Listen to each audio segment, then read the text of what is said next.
Dövlət Sərhəd Xidməti tərəfindən 2025-ci ilin mart ayı ərzində dövlət sərhədinin etibarlı mühafizəsinin təmin edilməsi, qaçaqmalçılıq, qeyri-legal miqrasiya, narkotik vasitələrin qanunsuz dövriyyəsinə qarşı mübarizə tədbirləri davam etdirilir.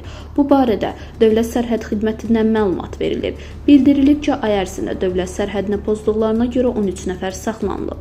Onların 3 Azərbaycan, 3-ü İran, 2-si Əfqanistan, 2-si Pakistan, 1-i Şri Lanka, 1-i Türkiyə vətəndaşı olub. İran İslam Respublikasından 2 pilotsuz uçuş aparatı vasitəsilə narkotik vasitələrin dövlət sərhədindən keçirilməsinin qarşısı alınmış, uçuş aparatları zərərsizləşdirilib.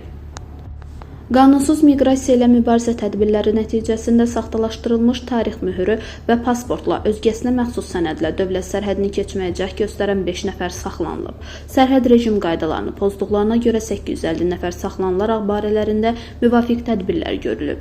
Cinayətkarlığa qarşı mübarizə tədbirləri nəticəsində hüquq mühafizə orqanları tərəfindən axtarışda olan 319 nəfər saxlanılaraq aidiyyatı orqanlara təhvil verilib. Ölkədən çıxışı qadağan edilmiş 489 nəfərin ölkəni tərk etməsinin, girişi qadağan olan 9 nəfərin isə ölkəyə daxil olmasının qarşısı alınıb. Narkotik vasitələrin qeyri-qanuni dövriyyəsinə qarşı mübarizə tədbirləri nəticəsində 293 kq 867 qram narkotik vasitə, 4116 ədəd narkotik tərkibli güclü təsir edici vasitə hesab edilən həb aşkarlanaraq dövriyyədən çıxarılıb. Qaçaqmalçılıq fəaliyyətinə qarşı mübarizə tədbirləri nəticəsində ümumi dəyəri 3.955.218 manat olan qaçaqmal, o cümlədən dron, pnevmatik tapanca və ona məxsus qırmalar, dərman vasitələri, pirotexniki vasitələr, spirtli içki və tütün məmulatları aşkar olunaraq götürülüb.